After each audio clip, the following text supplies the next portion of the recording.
Welcome into NFL Kickoff Live. It's the best hour of football talk every single Friday. We'll go around the NFL, talk about every team and every game, and we'll get you local insight that can't get anywhere else but right here at Locked On. I'm your host, Tanisha Batiste. Alongside me are Kyle Krabs and Michelle Majuk. Let's go straight to Thursday Night Football, where the unflappable Joe Flacco did it again, especially, Michelle, in that first half. It was like Joe Flacco of old, Joe Flacco circle Baltimore Ravens Super Bowl champion Joe Flacco, not the Joe Flacco that we saw who went 3-14 in his last 17 games and was basically a bench warmer for the Jets, or the guy who was probably shuttling his kids back and forth to daycare and school respectively this year. Man, Michelle, when you talk about 3 touchdowns in that first half, and of course, Browns go on to win 37-20 over the Jets, and just the fact that he's gone 4-1 in his 5 starts with the Browns and pulled them into the playoffs for the first or second time rather in 21 seasons. How amazing was it? How amazing has it been? Absolutely. I mean, what Joe Flacco is doing is absurd. Honestly, he came into the Browns. I was like, okay, they're probably finished, right? They're bringing in this old man that's coming off the couch, but he looks great, and he should be the comeback player of the year this year. Like, hands down, he deserves to win that award. 4 straight games with 300 plus passing yards, longest streak of his career. He waited until now to have that streak. It's also the longest streak in Browns team history, and it's tied for the longest streak with Tom Brady by a player of 38 plus years old. So what he's doing is really exceptional, and he actually gives them a chance in the playoffs, because if they're going to go into playoffs with Dorian Thompson-Robinson or PJ Walker, they had no chance. But the way Joe Flacco is playing right now, they surely do. And Kyle, Michelle makes a great point. The fact that this is the first time in the history of the entirety of the NFL where a team has made it to the postseason behind 4 quarterbacks, not 1, not 2, not 3, not 4. And I'm sure when Deshaun Watson went down very early in the season, nobody could have imagined that we'd be having this conversation. To Michelle's point, that this could be one of the more dangerous teams in the postseason this year. Yeah, I think the thing that's really exciting for Cleveland is if they stop turning the ball over. I mean, they have 3 turnovers in 3 of the last 4 games, and they had 2 in the one they didn't turn it over 3 times. And they put the ball on the ground 2 more times and recovered it against the Jets. So the fact that they're doing all this and the running game hasn't been overly consistent because they've had a bunch of injuries on the offensive line, plus Nick Chubb, and Joe Flacco's just out there kind of ripping the ball all over the field. And David Njoku has this big time resurgence, and Elijah Moore and the chemistry that they had in New York. And obviously we hope that Elijah's okay with the injury that he suffered last night as well. But it's brought a new element to this offense. And with how good that defense is, if they don't turn the ball over, I certainly would not want to be the AFC South team that draws them as the 4-5 matchup here in a couple weeks. Yeah, I think it's one of those things where I wouldn't want to draw Myles Garrett in 4 or 5 weeks, because he's one of those players that's been sneaky good this season. Obviously, Michelle, we're used to a guy like Myles Garrett having sack numbers that are out of control. He had one last night, and it was almost like a shocker, like, wow, Myles Garrett actually has a sack this season. But somehow, some way, he is kind of an example of what that defense is all about. The stat line may not tell you everything that you need to know about that defense, but when it counts, they really came up and came up big last year, but really have been kind of keeping on some level the Browns afloat this entire season. Yeah, absolutely. If all the Browns needed was a quarterback that could be average, right? And Joe Flacco is offering more than that. Now, you did bring up, I mean, his turnovers, that might not play out as well in the postseason, right? When they're playing against these super tough teams. The Jets are a super hard defense, but they had no offense, right? And Joe Flacco could have been picked off a couple more times in that game last night, to be completely honest. Like, it's really fun to watch Flacco right now because he's just playing like there's no care in the world. But at the same time, that those turnovers might come to bite them in the postseason. Their defense, though, is just so stout. And I do expect them to win in the wild card round if they get Houston or the Jaguars. I think they can beat them. Yeah. And to your point, Michelle, there were some moments where you're like, oh, you didn't get picked off. Okay. The drive continues, right? And so, yeah, you definitely have that opportunity where you say, oh, wow, that could have been another pick six, if you will, because it was kind of one of those crazy games where it was obvious after the first two possessions that it was going to be a bit of a shootout, if you will, which was shocking because these are both two solid defenses. And then things just kind of slowed down in that second half, especially for the Browns. Of course, they still were able to pull out the win. But Kyle, speaking of that, I actually do want to talk about those Jets because, yeah, you could have left them for dead in the second quarter, but yet they found a way. Trevor Siemian kind of slowly but surely got them back into the game. Breece Hall had really strong runs where he needed to have them. One was of 25 yards, in fact, and they just finally kind of clawed their ways back and on some level kept themselves in it until obviously the Browns pulled away again late. So what about that New York Jets team? Of course, not for what you saw last night as it relates to this season, but whether Aaron Rodgers comes back and is under center next year or there's someone else there, at least it looks like Robert Saleh still has some things that he can be encouraged by or to build on. Yeah, I think you look at Garrett Wilson and Breece Hall as kind of the staples offensively of that group. Be hard to blame them if they totally flushed the offensive line out and rebuilt the whole thing with the tackle room. Looks like Joe Tippmann, their second-round pick, is a really nice hit for them on the interior offensive line. They'll obviously hope that Elijah Vera-Tucker can stay healthy. He's been an excellent player when he's been healthy. So they have some pieces up front on the line, and having Breece Hall and the performance that he gave, particularly on the opening drive, right? Like he was the offense on the opening drive for them.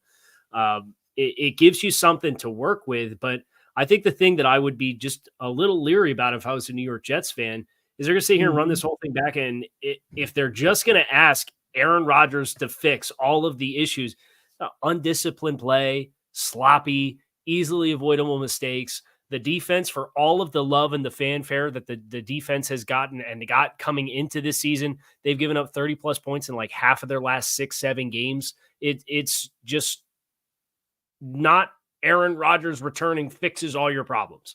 So I think this is a critical offseason for a coach and a GM that are probably going to enter on the hot seat to some degree, and they have a short-term window with a quarterback. How do you make the most of it? And I don't envy them for having to make those decisions, but it's one of those things where don't just assume 12 is going to fix all your problems because you got bigger issues going on than that. Indeed. Yeah, I think that's one of those valid points where I heard a commentator say it last night and I kind of cringed, where he kind of talked about the Jets and maybe more so in the second half and what he saw in the first half. But he literally was like, yeah, because when Aaron Rodgers comes back, like this team really has a lot of potential to be a playoff team. And I'm sitting there going, so basically what we saw with the rest of the team and some of the gaps that we saw, like those don't count for anything. And so I think you make an excellent point, Kyle. Like it's more than just bringing back Aaron Rodgers or having him back under center that would put this team into contention. And one of the key reasons is because, you still have to get out of your division. Like for starters, like that division, when you look at what the Dolphins have been able to do, look at what the Bills have been able to do in terms of surging back, and New England is actually attempting to at least do something respectable to end this particular season. And you never know what moves they might make for a reset for next season. It won't be that easy to just automatically vault the Jets to the top of the AFC East, or to be able to just throw them in or thrust them in, Michelle, to say, yep, they're going to be in contention. They've got the tools. They've got the resources. I don't know about that. Yeah, and acting like Aaron Rodgers coming off an Achilles injury is just going to be the Aaron Rodgers he was a few years ago or a couple years ago with the Packers.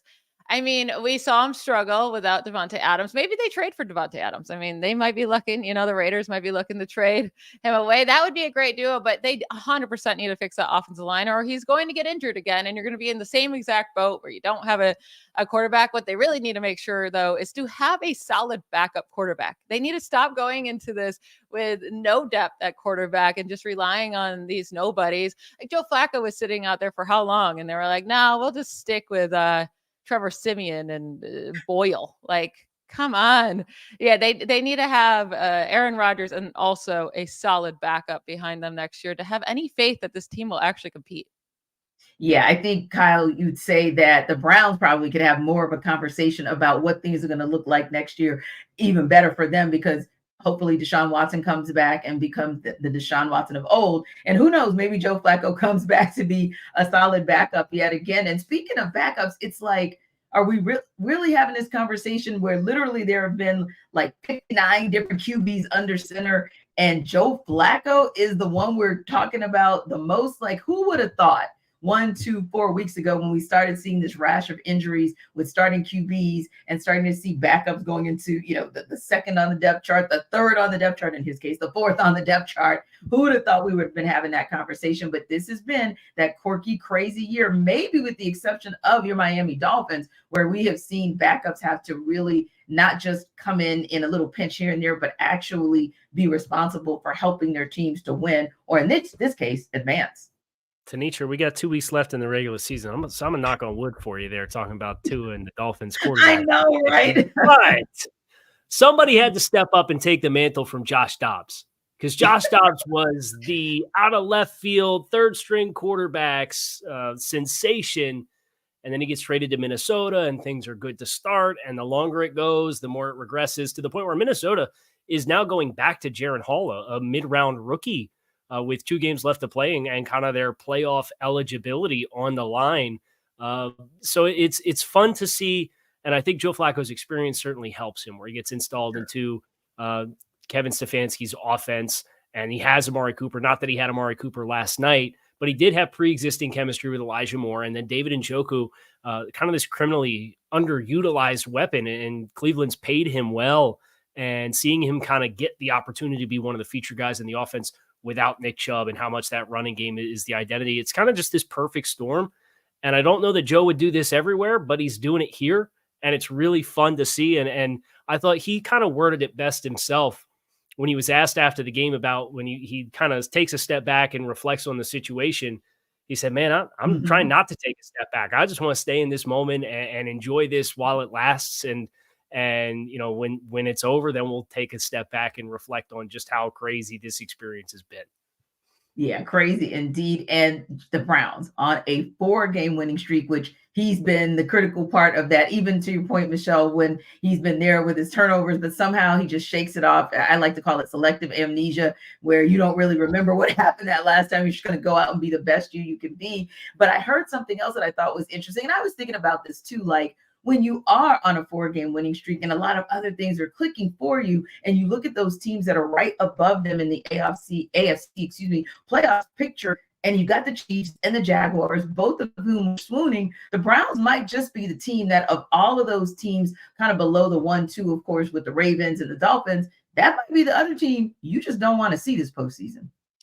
What's crazy is this AFC conference really does not have anyone that you feel 100% about will win their playoff game. Even in the first round, any of these teams you can picture losing or winning. And with the Browns, if they show up on defense, now their defense is a lot softer on the road than it is at home. And most likely, unless something crazy happens, they're not going to have really any home games, right, in the playoffs. But I could picture them beating the Chiefs with how much they're struggling right now. I could definitely, I would put money on the Browns to beat the Jaguars if they face them.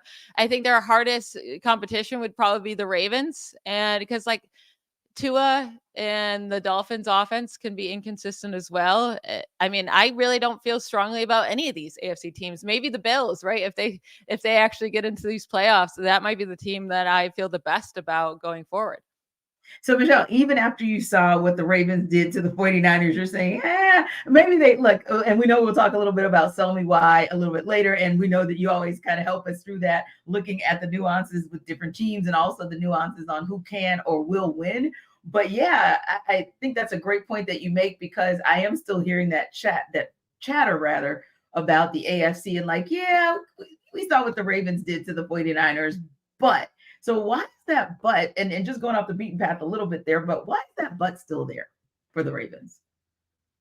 I think our scare is with Lamar Jackson in the playoffs, right? We've seen him now. We've seen this team be dominant, and then we've seen them go into the playoffs and kind of fall apart.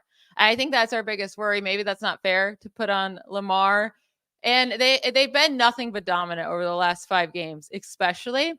But it's also one of those things where they don't have that crazy home field advantage, right? So if they get the number 1 seed, I don't think that's such a bad thing for the AFC, because it's not like it is with Dallas right now, right? Or Dallas or Miami, where when they're home, they're great, right? That's not really a thing for the Ravens. So I could see them losing at home. And if they face a team that has their number, or if they get down, the Ravens really struggle, right? So I don't feel as confident against about the Ravens as I do as the dominant teams on the NFC. Like the 49ers, I know they just beat up on the 49ers, but I wouldn't be worried about any team going to face the 49ers in the playoffs. Interesting take. And Kyle, I'd ask you the same. Of course, like I said, a lot of pundits are saying the Browns are the team that you don't want to see. You'd rather see a Jaguars team. You'd rather see a Chiefs team that's swooning. But it was still interesting to me as well, just to hear a lot of people talking about the Ravens and saying, hey, I don't quite know if I'm as afraid of them as maybe you normally would be of a number one seed. Yeah, and I think Baltimore's a really interesting team too. Obviously, the performance they put up against San Francisco is boosted by 5 interceptions and the field position that comes with a lot of that. And I think Michelle makes a great point as far as Lamar Jackson's his era of Baltimore Ravens football in the postseason. They haven't had a deep postseason run. And then you look at the personnel depth chart and you say, okay, well, Keaton Mitchell was supposed to be the big juice and boost to the running back room, and he's out with a knee injury, and Mark Andrews is out right now, and Zay Flowers is become the go-to guy there. Odell Beckham's kind of intermittently an impactful player, but not consistently an impactful player. Rashad Bateman hasn't materialized. So you just kind of go down the list and you look at the group around him, and I think it just puts so much onto Lamar Jackson specifically that if you get a team that can scheme against that effectively, it does kind of make you leery. I think Michelle put it a great way. Baltimore's great when they dictate the terms of the game.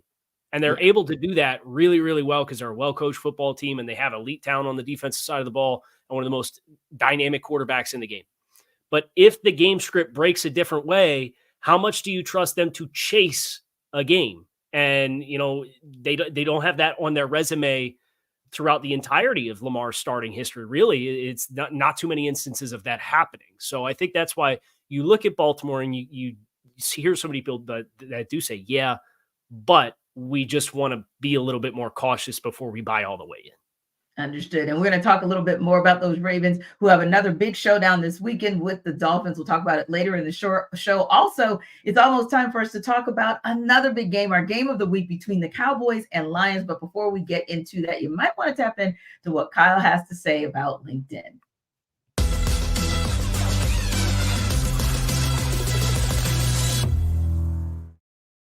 I'm going to apologize in advance because I don't quite have the same juice as Jarvis Davis does. But when you're hiring for your small business, you want to have as many top-tier candidates as possible to interview. And that's why you have to check out LinkedIn Jobs. LinkedIn Jobs has the tools to help you find the right professionals for your team faster and for free. This is not just another job board. LinkedIn has a vast network of more than 1 billion professionals with a B, which makes it the best place to hire. Hiring is easy when you have that many quality candidates. So easy, in fact, that 86% of small businesses report getting at least one qualified candidate within 24 hours of their posting.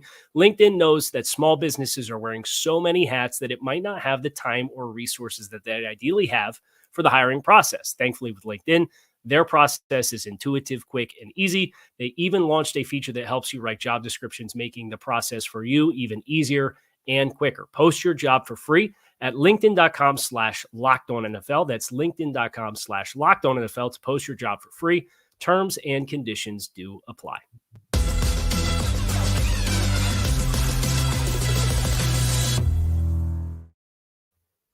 So, guys, the Dallas Cowboys are fighting for the NFC East. They're also fighting to stop a little bit of a skid, a 2-game losing streak, while the Detroit Lions are coming off that emotional week, winning the NFC North with a win over the Vikings. Will the Lions have enough left in the tank to go into Dallas, where, like you said, Michelle, the Cowboys are as good as anybody in the league when they're playing in their own stadium? So will the Lions be able to go there and win? Well, Matt Derry of Locked On Lions joins Marcus Mosher of Locked On Cowboys to break down how they think this one is going to go down.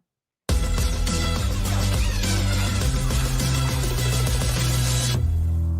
think the Lions need to run the football. The last thing you want to do is see CeeDee Lamb and Pollard and those guys and Dak on the field a ton.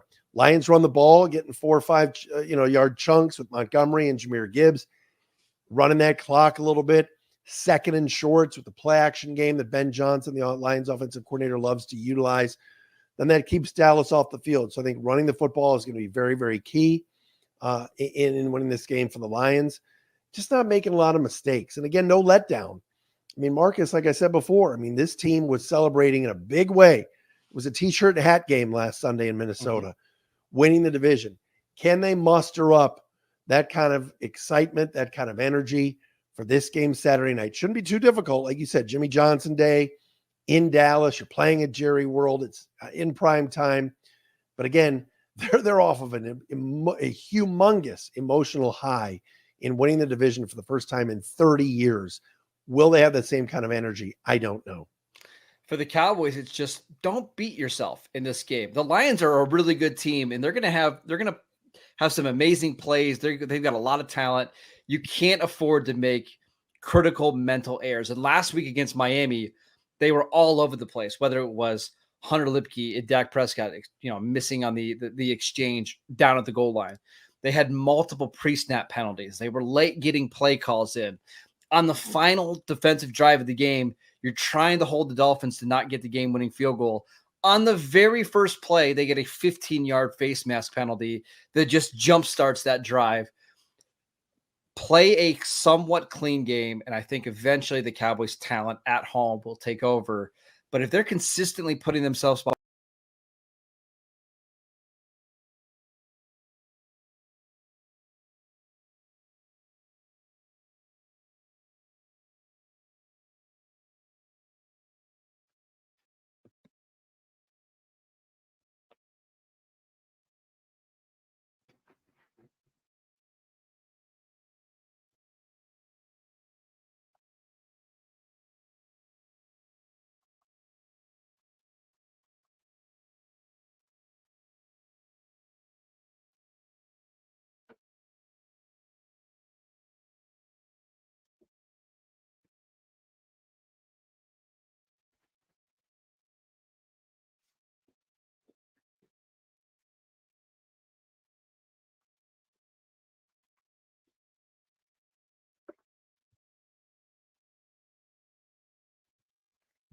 All right, guys, we had a little bit of some technical difficulties rather on our video, but I think we got the crux of what those guys are saying just in terms of what the keys to the game are. And this is going to be, really interesting matchup because obviously I think there's a great point, Kyle, that we made as we went into the video. And that is sometimes you have that emotional letdown, right? You look at how long it's been for this Lions franchise since they've even sniffed the postseason, and to be able to get into the postseason with a win against a divisional rival to get that NFC North crown, I think that's pretty important and pretty amazing. But does it also pose the possibility of that letdown, especially heading into Dallas to take on the Cowboys?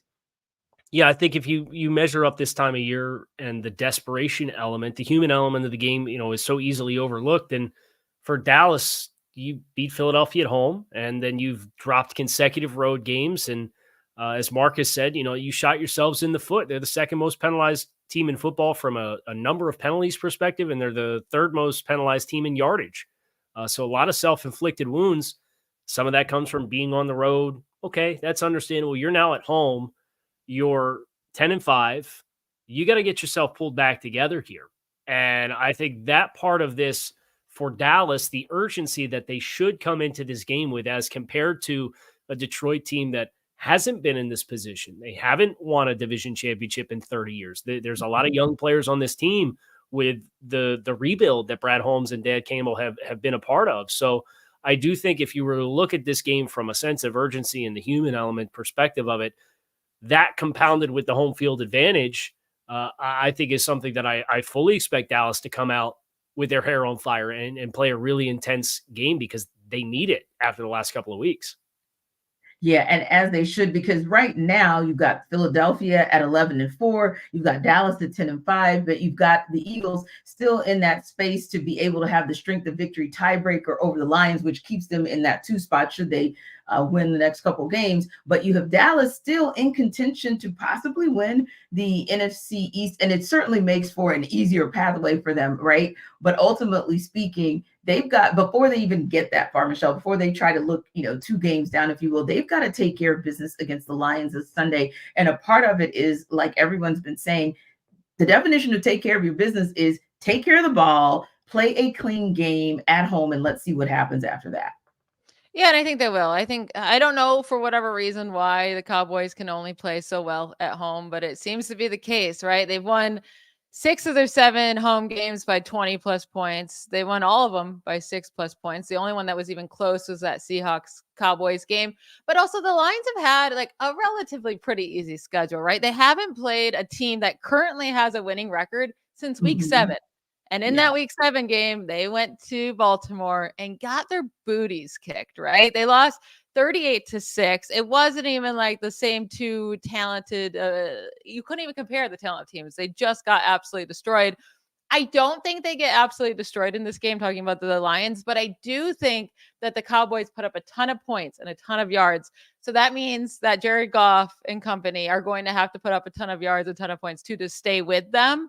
But I don't think it happens in a way where it's super close at the end of the game. I think the Cowboys handily win this game.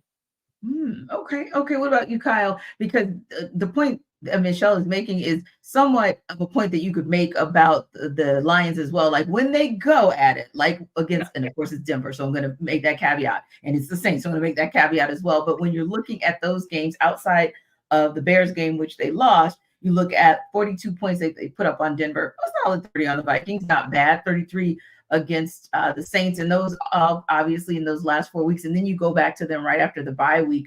Well, it took 41 points for them to win and beat the Chargers, but nonetheless, they were able to drop 41 on them. Do you think if it is one of those shootout matches that it's a situation where you can see the Lions winning, maybe the shootout's in their favor because they can do it too? Yeah, I think if Detroit wins the game, it's going to feel a lot like the Dallas-Seattle game from about a month ago, where I think that final score was 41-35 and a lot of yards exchanged. I think just from Dallas's perspective defensively, the one thing they haven't been particularly efficient at is defending the run.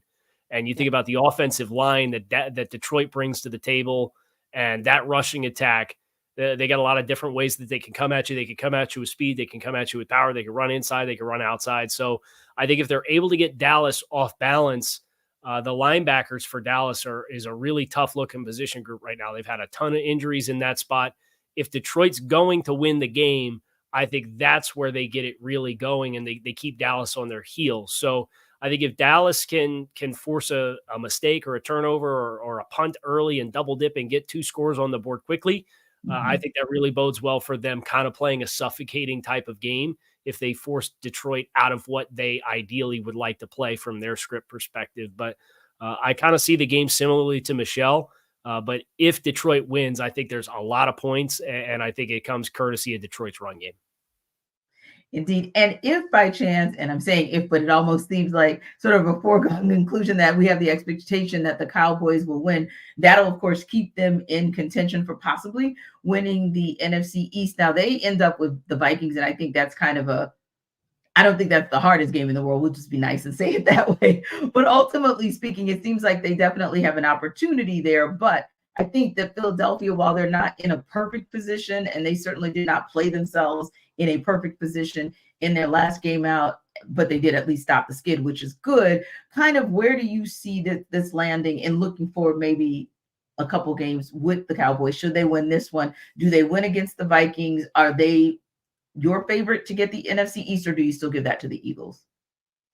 I'm still giving it to the Eagles. I mean, their last 2 matchup against the Cardinals and the Giants, there's just no reason for them to lose. Like you said, they didn't even play a good game against the Giants last week, and they're still going to win that. The Giants have nothing to play for at that point. I mean, they really didn't this last week either. But I see no reason for the Eagles to lose either of these 2 games. And the Cowboys, on the other hand, like I do think they're going to handle this Lions team pretty handedly, but at the same time, this is a way harder matchup than the Eagles have to face.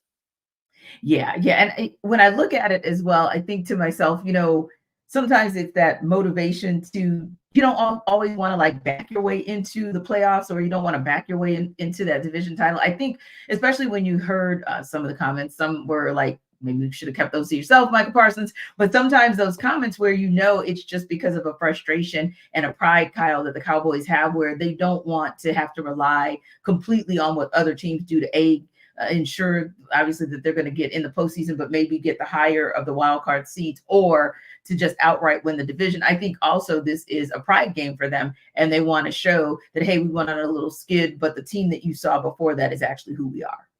Yeah, I certainly think that they want to have some positive momentum going for themselves. All things appear as though they got at Washington to close in Week 18. You're probably 11-6. That's going to make you the 5 seed. You're going to go play presumably Tampa if things trend the way that they're looking, and how well Tampa's played the last couple of weeks in the NFC South. And it's a rematch of the playoff game last year, and obviously a little bit different dynamics for Tampa Bay. They backed in at 8-9 and Tom Brady behind that shell of an offensive line. But you like Dallas in that matchup, I think, even as good as Tampa is playing, just because I think Dallas has enough needle movers on both sides of the football. So you want to have some momentum that kind of gets you rolling into that matchup. And then if you can build on that, then you can kind of have that next hurdle of, okay, we're going to have to go on the road against a playoff caliber team, be it Philadelphia, presume maybe San Francisco's depends. I think depends on what the Rams end up doing. I think they're a team that's capable of winning on the road in the wild card round as well, with Matthew Stafford playing as well as he is. Like, it's not a shoo-in that you're going to win and just play San Francisco. You could very easily draw Philadelphia again. And they should have won the first time they played Philadelphia in Philly. There was some little things down the stretch that cost them that game. So get some momentum going, whether it comes this week against Detroit. Hopefully it does. I think that really would set a positive tone to kind of get you back in playoff mindset as compared to a 3-game skid and then catching Washington with whoever's going to end up starting there because they're shuffling quarterbacks, because who knows why with 2 games left in the season. I think there's a lot of importance for Dallas to get the ship righted here and not let this snowball on them before it gets in their heads. Indeed. And I think that's a critical point that you make before it gets in their heads. Now, as we prepare you for the NFL week with Sell Me Why, here is Kyle once again to sell you on DoorDash.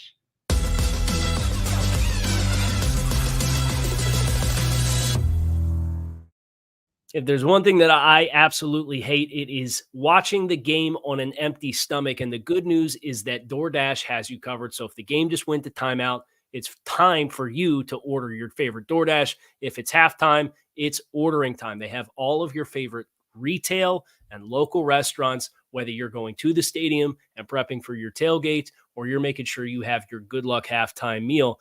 DoorDash has it all available to you. Your chips, dips, nachos, everything that you need for that home gate and having friends over at the house, or if you just selfishly want to make sure your Victory Monday meal is exactly what you want, but you don't have time to run out to your restaurant and eat it out or grab it and bring it back to the house. DoorDash does it all for you. You can get prepared before game day and stock up on all of your local favorites. You can get 50% off up to a $10 value when you spend $15 or more on your first order when you download the DoorDash app and enter code LOCKED23. That's 50% off up to a $10 value when you spend $15 or more on your first order. So download the DoorDash app, enter code LOCKED23, subject to change, and terms do apply.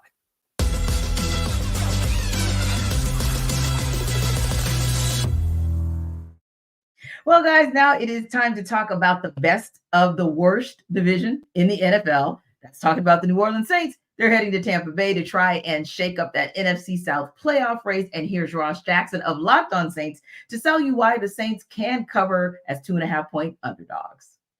If the New Orleans Saints want to cover the spread against the Tampa Bay Buccaneers this weekend, they're going to have to do something they have yet to prove they can consistently do all season. I'm Ross Jackson, host of the Locked On Saints podcast. If the New Orleans Saints want to cover the spread against Tampa Bay Buccaneers, they need to be a good football team. That's really it. And that sounds kind of crazy to say here on December 29th when I didn't expect that I would be sitting here talking about how challenging it is for the New Orleans Saints to put together a complete football game here in week 17 of the season, their 16th game of the year. You imagine they would have hit their stride, caught their rhythm, whatever cliche you want to use. It rolls along with the rest of the cliches that I could be using about what the New Orleans Saints need to do to win this game. Put pressure on Baker Mayfield. Force takeaways, force turnovers, score points, play complementary football off of those turnovers. New Orleans Saints have 7 wins so far this season in what has been a disappointing 2023 so far for a team that we expected to be a double-digit win team here in 2023. And 6 of those wins come in games in which the Saints have scored off of turnovers. 6-0 in those 6 games, by the way. And so for the New Orleans Saints, it makes sense. It's easy to see what it is that they have to do to win. The issue is it's a lot easier said than done. And especially if they want to not only cover the spread, which is a slim one as it is, but if they want to win and keep their playoff hopes alive, it's kind of a shame that at this point what we're talking about is that this team has to be able to come in and be the football team we thought they would be week 4, week 5, week 6 even would have made sense with a new quarterback and changing elements and things like that. But the New Orleans Saints just have not been able to find a way to keep it all together, whether it's the run defense that has continued to struggle, an offense that can't catch a rhythm or catch anything, any kind of speed or momentum at all, or a defense that starts off games a little bit too slowly. The New Orleans Saints covering the spread against the Tampa Bay Buccaneers is one thing, but getting out of their own way is going to be the bigger question. And as Michelle, and Ross is my good buddy. As my good buddy Ross was talking, I was kind of chuckling to myself because literally he listed like 5 or 6 things that the Saints need to do in order to be a good team to win. And the reason I was chuckling is because we heard that very same conversation, that very same commentary last week when we were talking about the Steelers and the 7 things they need to do that they're not able to do. And well, we all know what happened. The Steelers actually won the game, right? So I have to ask 2 questions of you. Number one, we'll start off by the obvious, which is, can they cover the spread? They're 2.5-point underdogs. But the second question is, with all the things that Ross listed that they're able to do, what do you see them as able to actually execute? Listen, I will just say straight up, I'm a Derek Carr hater. All right. So take what I say with a little grain of salt, because I just think he's a really, really bad quarterback, an NFL quarterback for teams. He's one of the worst ones when it comes to, he'll win you enough games to get you a really bad draft pick, but then never carry you to anything unless your team is perfection, which he's never had. But the Saints have lost their last 3 games on the road by 8 or more points. So I do expect the Buccaneers to cover in this matchup. I think they're the better team. And a big part of that is not only Derek Carr throwing interceptions at the worst times, which he loves to do, but also the Saints defense has given up 27 points per game and over 400 total yards per game over the last 4 road games. So they're playing much, much better at home, really struggling on the road. They're not getting those takeaways. They're allowing those huge chunk plays. And Baker Mayfield is just like, he's getting it done, right? Over the last handful of games, he has 9 touchdowns, 0 interceptions, and he's been kind of on a roll. Now, Baker can always Baker us, right? Whenever we start to believe in him, he falls flat in his face. That's happened plenty of times. But I do think he will get this done in this matchup, and the Buccaneers beat the Saints by at least 3 points. Yeah, and I can say that was the other thing that made me chuckle, Michelle. I literally can remember, because of course our other analyst, Jarvis Davis, and I, we cover the NFC South. And at the beginning of the season, the joke was, okay, they're all bad, but what's kind of the lesser of the 2 evils, or lesser of the evil? And we talked about the 4 quarterbacks who were going to be under center to start the season, that being, like you said, Derek Carr, of course, Bryce Young, here Desmond Ridder, and of course Baker Mayfield. And honestly, most of the laughter and the rights were coming for Baker Mayfield, even more so than Derek Carr, of course, Bryce being the unknown, and then of course Des being somewhat of an unknown after having only played 4 games. But now here we are, Kyle, where the conversation has shifted, especially on the backside of the season, where Tampa Bay is 8-7 and they're in the driver's seat in the NFC South. So my questions to you would be the same. Will the Saints be able to cover the spread? But also, looking at the Buccaneers, what are some of the things you need to see from them to say, hey, that's the team that's been going strong these last couple of weeks that are probably going to be able to get this win again on Sunday? All right, so a couple of things. I will not be going as hard in the paint as I did last week when I came at Chris Carter about the Steelers sell me why, because I was like, Chris, you're telling America to take the over in this game. Ain't no way. Over ends up hitting. Like, shame on me, eggs on my face. I'm not going to go that hard again. But Michelle may be a Derek Carr hater. I'm a Dennis Allen hater. So I'm going to be honest. This is a team that the last 2 seasons, y'all had a lot more talents at your disposal than what you've been able to tangibly get out of both sides of the ball. And I understand they've had some injuries offensively this year, but they're the 3rd worst efficiency from a rushing offense perspective, averaging 3.6 yards per carry this season with their offensive line. They have a lot of money invested in there. I know Ryan Ramchek's banged up. I know some of their field stretchers offensively have been limited as well, and Carr's not giving you good quarterback play. But this is a lot more talented of a team. You know, they're 9th in the league in scoring defense, and yet here they are potentially falling to 7-9 if they lose on the road. And Michelle made some great points about how much that they've struggled.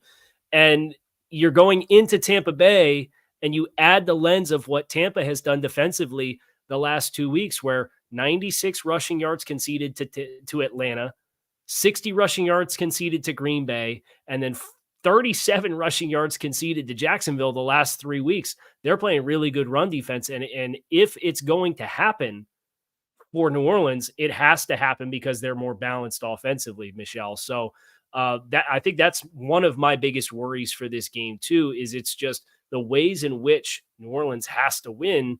I think Tampa's playing at a very high level as well.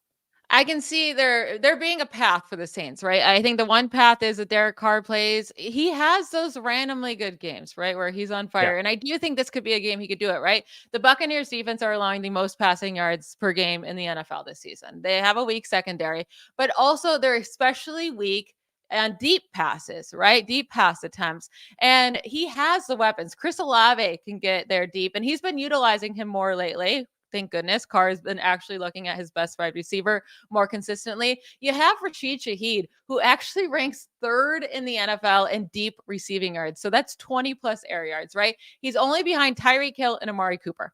This dude never gets targeted, at least consistently. So him being 3rd in that category this year is insane. So you definitely have these opportunities against this Buccaneers secondary to hit those big chunk plays. And that's the one area where the Saints could really come out and beat up on the Buccaneers. And that's their chance to win. You just need to trust that Derek Carr is going to have one of those good games and not have the meltdowns that he sometimes has. I say sometimes, oftentimes has with his turnovers. And then even just kind of the vibes out of New Orleans too. It's the guys are offensive linemen are yelling at Derek Carr on the field. Like it's just there's the pathway as you outlined, I think does exist. Do I trust it to happen? No. And that's why I'm graciously passing on Ross's sell me why of the Saints covering the 3 points. But I do think you make a great point. Anytime you have a player like Chris Olave and Derek Carr, when it just becomes as simple as we're going to win vertical routes. If we get time, we can let it loose. That's the fastest ticket to winning a game is explosive plays. The challenge for Tampa Bay is don't shoot yourself in the foot because you've been playing really good ball the last month. Don't let this be the aberration game where you see light at the end of the tunnel and you blink too fast and you let this one get the best of you. Indeed. Now, 2 teams that are actually been up and down. Sometimes they're playing great, sometimes not so much. That's the Minnesota Vikings and their rival Green Bay Packers. On Sunday Night Football, we'll get to see the Vikings host the Packers. Vikings are 1.5-point favorites in that one. And here's Luke Braun of Locked On Vikings to tell you why the Vikings can't cover that spread. What's up, everybody? It's Luke Braun here from the Locked On Vikings podcast. And here is what the Vikings need to do to get a win on Sunday Night Football against the Packers. They have to not turn the ball over. It has been a refrain all season long. Kevin O'Connell, as head coach of the Vikings, has not yet lost a game where the Vikings were even or ahead in the turnover battle. If they can protect the football, they can find a way to cloud a win against anybody, most certainly the Green Bay Packers. To do that, they need to get a good, safe quarterbacking performance out of Jaren Hall, who is going to start for the second time this year. Nick Mullins was benched for throwing 4 interceptions. It has been a thing.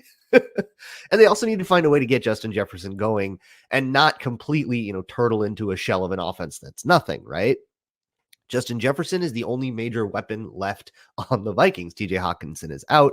Jordan Addison will go with questionable, so maybe they will have him as well. But it's going to be kind of Justin Jefferson and some guys, and that means that the Packers will be able to double him all day long. They need to find ways to get him out from under those double teams, or they just need to run the ball all day and hope that Ty Chandler has the game of games. But that feels a little bit harder to accomplish. If Justin Jefferson can get going, the Vikings can take home a win. They can cover their spread. They're 1-point underdogs. The spread moved about 3 points after they announced that Jaren Hall would be the starter into the Packers' favor. So Vegas does not like that benching, but we'll see how it all turns out. Very interesting that the Vikings are 1.5-point favorites in that one. And first off, I wanted to ask Michelle, of course, if they're going to cover the spread, but also your thoughts on how Jaren Hall and the decision to go with him as a starting QB, how did that impact? And do you think that was the right move for the Vikings? I have no idea if this is the right move, right? I mean, I think they're just trying anything at this point. They got some goodness out of Josh Dobbs for a bit, and then he was a turnover machine. Got a little bit of goodness from Nick Mullins. He's turned into a turnover machine. I don't really expect too much from Jaren Hall, right? I mean, we have seen so little of him. We got that one drive when he was the starter, and it was a pretty solid drive. He drove them down, kicked a field goal, cool. And then we didn't get to see anything else. So he's a 5th round rookie. It's going to be so hard to know. But I do expect the Vikings to lose this game. I think they just have way too many injuries, right? You have TJ Hawkinson now out for the year. You have Jordan Addison dealing with an ankle injury. We'll see if he plays. Obviously, Kirk Cousins has been out for a while, but the Vikings have lost 4 of their last 5 games, and their one win during that span was against the Raiders when they won 3-0. It's been a really bad stretch of games. And also talk about bad home road splits. They're actually bad at home, which is very weird for teams. They're 2-5 at home this season. They lost their last 2 home games against the Bears and the Lions. Like the Lions, you understand, but the Bears, they really should have beat. I know the Packers are so inconsistent and their defense is just really terrible under Joe Barry, but I will take the Packers to win this game and to cover the spread.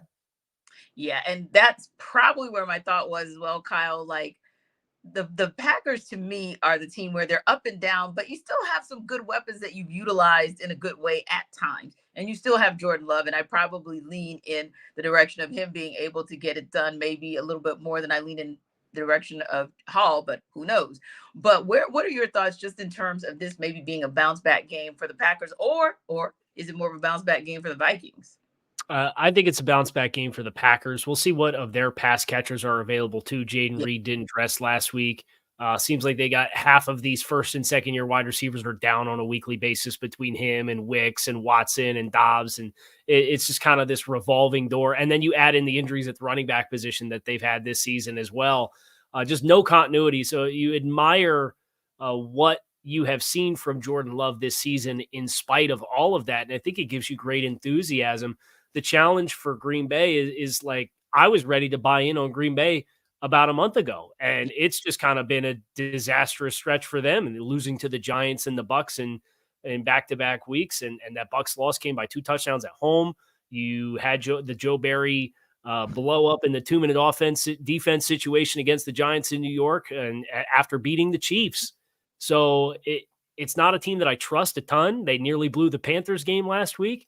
But I do think if I'm staring at the lesser of 2 evils here between Jaren Hall in his 2nd career start and TJ Hawkinson being out, and hopefully we get more Ty Chandler because I've had just about enough of Alexander Madison, then I'm going to go with Green Bay just because I think they have a little bit more stability because they've been playing through the adversity and limited personnel all year long.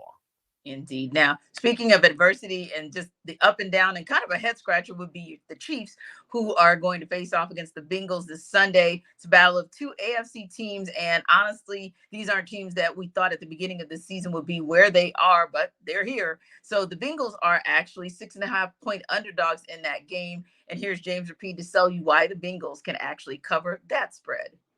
Well, the Bengals cover the 7-point spread between them and the Kansas City Chiefs on Sunday at Arrowhead. Hi again, everyone. I'm James Rapine from the Locked On Bengals podcast, and I absolutely think the Bengals can cover that 7-point spread, and it starts with their opponent. These are not the Chiefs that we're used to seeing. This is not the Patrick Mahomes, Travis Kelce big play offense led by Andy Reid that we're used to seeing. They have struggled in recent weeks and had their ups and downs all season long. And so when I look at this Kansas City Chiefs team, I actually think about their defense. But offensively, I don't expect them to score a ton on Sunday. In fact, this Bengals defense, they're getting Cam Taylor-Britt back, their top cornerback, and that should allow them to play more their style. And it starts with stopping the run because they've been susceptible to the run all season long. Well, Isaiah Pacheco, the Chiefs' top running back, is in concussion protocol and might miss this game. And so when you combine that with the fact that Cam Taylor-Britt is coming back, I don't think they're going to give up the big plays that we're used to seeing. And then on offense, Jamar Chase, well, I expect him to play. And if you have Jamar Chase on one side, T. Higgins on the other, and Tyler Boyd roaming over the middle, you're going to have a chance to move the ball against this Kansas City secondary. It's a really good Kansas City defense. I think it's the best unit in this game of the Bengals offense and defense and the Chiefs offense and defense.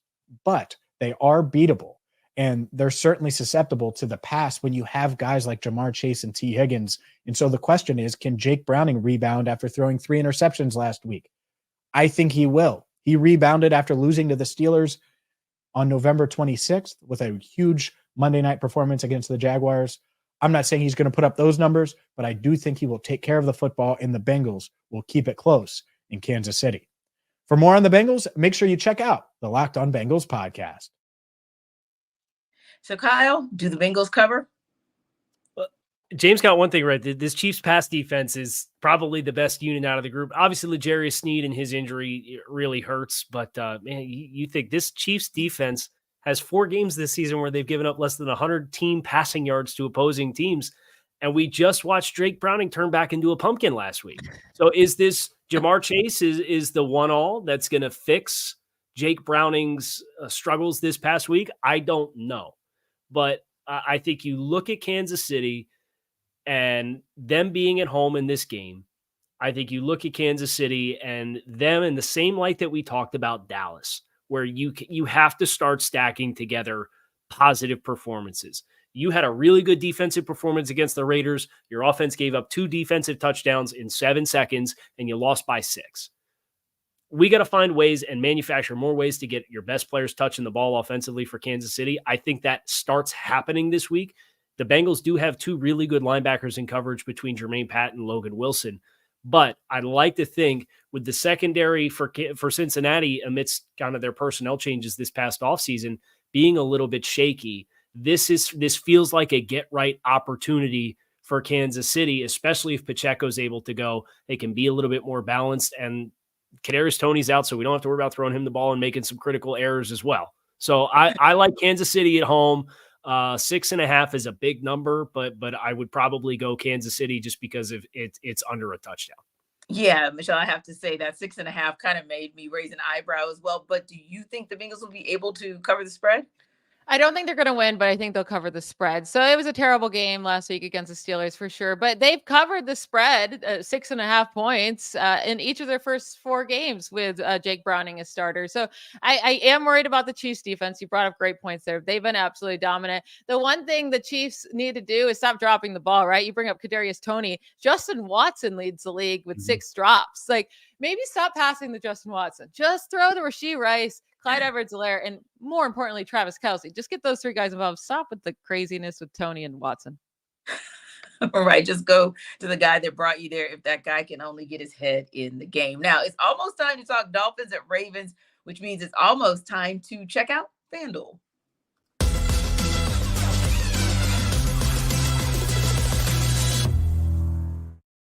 Listen, guys, the weather may be cooling off, but the deals are staying hot over at FanDuel for your NFL bets. Right now, new customers get $150 in bonus bets with any winning $5 money line bet. It's $150 if your team wins. So if you like good ROI, FanDuel's got a great opportunity for you. If you've been thinking about joining FanDuel, there is no better time to get in on the action than right now. The app is super easy to use, and they have a slew of betting options available that include money lines, player props, team totals, over-unders, spreads, you name it, they got it. So visit FanDuel.com/lockedon and kick off your NFL postseason with FanDuel, official partner of the NFL.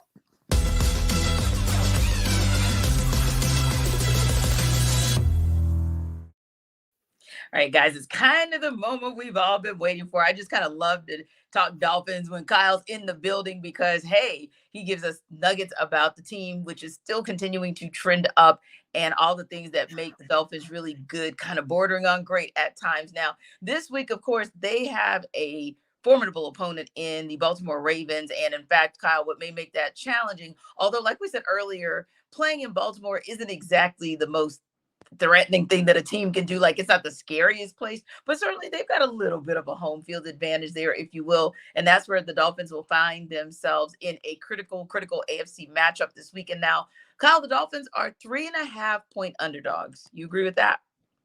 Yeah, I certainly think when you factor in home field advantage and Miami being a team that has not been the same presence on the road, particularly offensively, as they've been on the road or at home, I think that the spread's about right. I think this is going to be a very close game. I would not be surprised if this game ends up mirroring a lot of what Miami Dallas did, just because since Jalen Ramsey's came back for the Dolphins defense, they are one of the best units in the league. They are really, really good defensively, and they've already set the franchise record for sacks with 52, with 2 games left to play.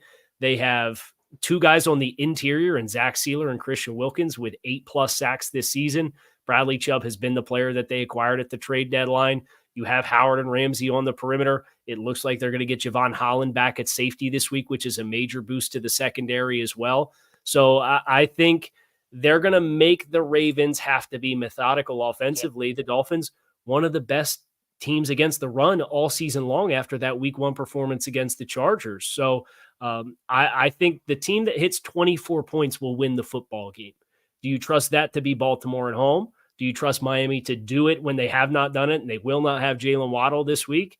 I think that's, if you're looking for a silver lining as a Dolphins fan, last time they didn't have Jalen Waddle, they scored 70 points. Now, they're not playing the Broncos. They're playing the Baltimore Ravens, which is probably the best defense in football, right? But they just played the Jets, a very challenging defensive opponent, a couple weeks ago without Tyreek. And I think their game plan was tailored appropriately. So I think for Miami, they're going to have to play a little different style. They're going to embrace a little bit more methodical offensive approach as compared to hunting some of the explosive plays. And if the Dolphins defense can force Baltimore to do the same exact thing, I think that just becomes who makes the big mistake in a critical situation. And that can tilt the game one way or another.